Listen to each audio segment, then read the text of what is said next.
कैसे आप लोग? होप सो बहुत ही बढ़िया होंगे, होप सो मौज कर रहे होंगे। बहुत सारे लोग जितने भी मेरे व्यूअर्स हो उनमें से ज़्यादातर जो है एपीएस का काम करने वाले हो। वो हो सकता है अलग अलग कंपनियों के थ्रू एपीएस का काम कर रहे होंगे, जैसे हो सकता है रॉनेट हो गए, रापीपे हो गए, इस टाइप की बहुत सारी एपीएस कंपनी है। अब सबसे बड़ा जो प्रॉब्लम यहाँ पे आता है उन लोगों के साथ, वो आता है बैंक ऑफ बड़ौदा के साथ। जैसे ही बैंक ऑफ बड़ौदा का विड्रॉल करने चाहते हैं तो कभी आता है सस्पेक्टेड फ्रॉड, कभी transaction not permitted to this card holder, इस टाइप के बहुत सारे एरर्स उनको फेस करने पड़ते हैं। क्योंकि बैंक ऑफ बड़ौदा जो है इंडिया का सेकंड लार्जेस्ट बैंक है, इसलिए उसके कस्टमर बहुत ज़्यादा है और बहुत सारे लोगों का जो बिजनेस है सिर्फ बैंक ऑफ बड़ौदा के ऊपर डिपेंड करता है। क्योंकि बहुत सारे एरियाज ऐसे सिर्फ वहाँ पे बैंक ऑफ बड़ौदा के ही कस्टमर आते हैं और उनका विड्रॉल करते हैं, तो ये प्रॉब्लम आती है, transaction not permitted, suspected fraud.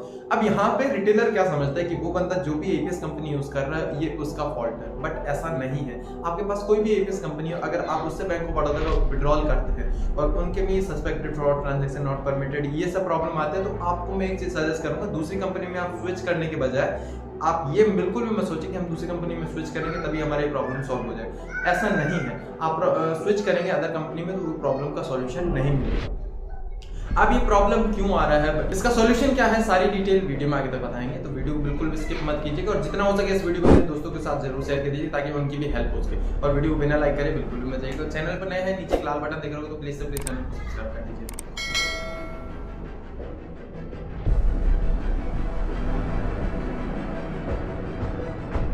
दोस्तों, बैंक ऑफ बड़ौदा का जैसे ही आप विड्रॉल करते हैं, कोई भी एपीएस कंपनी आपके पास हो, चाहे रॉनेट हो, चाहे रापीपे हो, इस टाइप की ईजीपे हो, बहुत सारी एपीएस कंपनी यहाँ पे।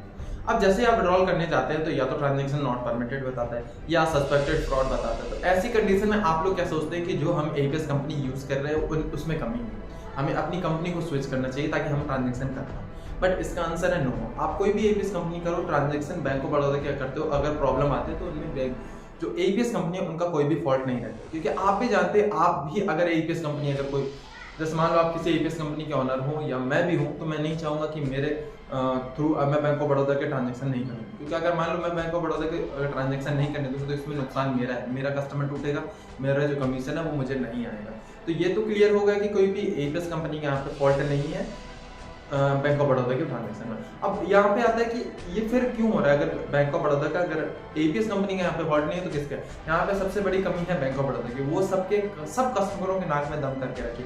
कोई भी आती है यहाँ पे, अगर इसके अपन फॉर्मूला को समझे तो ये जितने भी ट्रांजैक्शन वगैरह आप बैंक ऑफ बड़ौदा करते हो, अगर थोड़ी सी भी, अगर आप कुछ भी कमी करते हो, थोड़ी सी भी गलती करते हो, तो यहाँ पे बैंक ऑफ बड़ौदा के सर्वर से आपको ब्लॉक कर दिया जाता है। यहाँ पे क्या कमियां हैं और कैसे उनका सुधार होगा, वो सारी बात करते हैं। सबसे पहले बहुत सारे रिटेलर, अब तो उस चीज को थोड़ा सा कम कर दिया गया है। स्टार्टिंग में रिटेलर क्या करते थे, 1010, 1020, 2020, 2010 इस टाइप के ट्रांजैक्शन बहुत करते थे। तो जितने भी इस टाइप के ट्रांजैक्शन करे गए थे उन सभी आईडियो को यहाँ पे बैंक ऑफ बड़ौदा के सर्वर से ब्लॉक कर दिया गया। बाद में सेकंड बंदे जिन्होंने इस टाइप का ट्रांजैक्शन करने को छोड़ दिया, बट अगर वो जो फिंगरप्रिंट यूज करते थे उससे अगर इस टाइप के पहले ट्रांजैक्शन हुए हैं, या बैंक ऑफ बड़ौदा के नहीं, अगर किसी और बैंक के विड्रॉल करने में भी इस टाइप के ट्रांजैक्शन हुए हैं, तो बैंक ऑफ बड़ौदा उस फिंगरप्रिंट को भी यहाँ पे ब्लॉक कर रहा था। दो चीजें होंगी। अब आप लोग सोच रहे हैं कि हमारे पास फिंगरप्रिंट भी ऐसी नहीं है जिससे बैंक ऑफ बड़ौदा का ट्रांजैक्शन नहीं गया। अब बंदा क्या दिमाग लगाता है कि हम एक काम करते हैं, अब नई डिवाइस ले लेते हैं जिससे अभी तक कोई भी ट्रांजैक्शन ना हुआ, और नई आईडी ले लेते हैं जिनसे भी अपनी नाम की दूसरी कंपनी की, ताकि हम उसका ट्रांजैक्शन कर पाए। अब यहाँ पे एक्चुअली में होता क्या था, जैसे मान लो कोई बंदा अगर रापीपे में काम कर रहा है तो वो रॉनेट की आईडी ले लेता था और नई डिवाइस ले लेता था, तो वो सोचता था कि उसका ट्रांजैक्शन हो जाएंगे। कुछ दिन होते थे बट बाद में वो भी प्रॉब्लम आने लगती थी। अब सॉल्यूशन मैं आपको बताता हूँ, ये प्रॉब्लम बहुत दिखती है, बहुत सारी नई आइडिया बिक गई, बहुत सारे न्यू फिंगरप्रिंट डिवाइस बिक गए, फिर भी कोई सॉल्यूशन नहीं है। अब सॉल्यूशन एग्जैक्टली क्या है वो मैं आपको क्लियर करता हूँ। अब आप लोग सोच रहे हैं ये थोड़ा सा एक्सपेंसिव हो सकता है। अब जो मेन चीज है वो आपको सुनो क्या करना है। सबसे पहले आपको ऐसे डॉक्यूमेंटों से एक रिटेलर आईडी बनवानी है जिनसे कभी भी एपीएस का काम नहीं हुआ है। मतलब उन डॉक्यूमेंटों से कभी भी आज तक कोई भी एपीएस आईडी या कोई भी बैंकों के कियोस्क वगैरह नहीं लिए गए, मतलब उन डॉक्यूमेंटों से आज तक कोई भी काम नहीं हुआ हो। सेकंड, एक ऐसी न्यू डिवाइस आपको परचेस करनी है जिससे आज तक कोई भी ट्रांजेक्शन नहीं हुई हो। ये दोनों चीजें करनी है और उसके बाद उस आईडी से सिर्फ बैंक ऑफ बड़ौदा के ट्रांजेक्शन आपको करने हैं।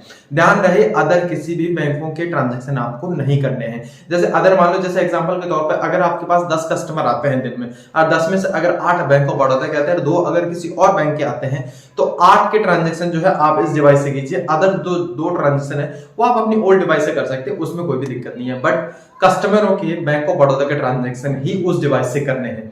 अब यहाँ पे आईडी का जैसे कि मैं बता दूं, सबसे बेस्ट जो है रॉयनेट एक्सप्रेस है। ऑल ओवर इंडिया में आप कहीं से भी हो, इसकी रिटेलर और डिस्ट्रीब्यूटर आईडी आप हमसे परचेस कर सकते हैं। कॉन्टैक्ट नंबर सामने स्क्रीन पे आप देख रहे हो, जितने जल्दी हो सके आप इस नंबर पे हमसे कॉन्टैक्ट कीजिए और रॉयनेट की रिटेलर और डिस्ट्रीब्यूटर आईडी आप लीजिए। सबसे बेस्ट एपीएस कंपनी है, क्योंकि इसका सपोर्ट भी बहुत बढ़िया है, इनका सर्वर वगैरह बहुत बढ़िया है, प्राइवेट लिमिटेड कंपनी है, सबसे बेस्ट एपीएस कंपनी है। अगर आप अपना एपीएस का काम स्टार्ट करना चाहते हैं या अगर आप एक तलाश कर रहे हैं बहुत ही अच्छी एपीएस कंपनी की, तो इसको आप ले सकते हैं। मैं रिपीट कर रहा हूं, न्यू आईडी, जिन डॉक्यूमेंटों से आप आईडी बनवाएंगे उनकी पहले से कोई भी आईडी नहीं बनी होनी चाहिए।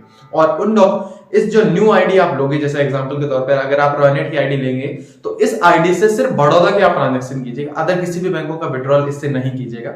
और उसके बाद सेकंड चीज जो आपको ध्यान में रखना है, 10,000, 1,000, 10, 1,020 इस टाइप के ट्रांजैक्शन आपको नहीं करना है। अगर इस टाइप का करोगे, मुझे नहीं लगता 5-10 दिन से भी ज्यादा आप काम कर पाओगे। ये जो सॉल्यूशन है एकदम कारगर साबित हुआ है, तो जितना जल्दी हो सके आप आईडी लीजिए। और अगर आपके पास ज्यादा ही बड़ौदा के कस्टमर है तब आप इस काम को जरूर कीजिए, न्यू आईडी लीजिए, न्यू डिवाइस लीजिए, ताकि आपका काम बढ़िया से चल सके, काम में कोई भी इफेक्ट ना आए।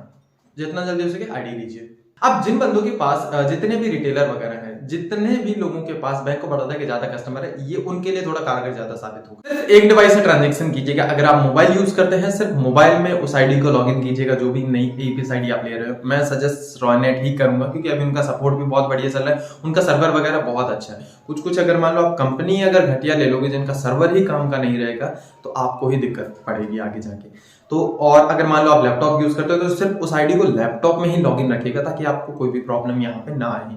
होप सो आप लोगों को वीडियो एकदम क्लियर हो गए होगा कि मैं क्या आपको एक्सप्लेन करना चाह रहा हूँ, क्या मैं आपको समझाना चाह रहा हूँ। इस वीडियो को अपने जितने हो सके एपीएस दोस्तों के साथ जरूर शेयर कीजिए, जितने भी लोग इस टाइप का काम करते हैं। अगर आप एक कस्टमर है और इस वीडियो को देख रहे हैं, तो जहां से भी आप विड्रॉल करवाते हैं उनको एक बार इस वीडियो को जरूर दिखाइए, ताकि उनको भी समझ में आए कि क्या उनको दिक्कत आ रही है, किस प्रॉब्लम के कारण वो विड्रॉल नहीं कर पा रहे हो, इसका सॉल्यूशन उनको मिल जाए। हो सकता है आपने इससे पहले बहुत सारे वीडियोस देखे होंगे, उन वीडियो को एक बार साइड में कर दीजिए और इस सॉल्यूशन को आप एक बार अपना के देखिए। थोड़ा सा एक्सपेंसिव जरूर है, बट कारगर है। मिलते हैं अगले वीडियो में, तब तक के लिए गुड बाय।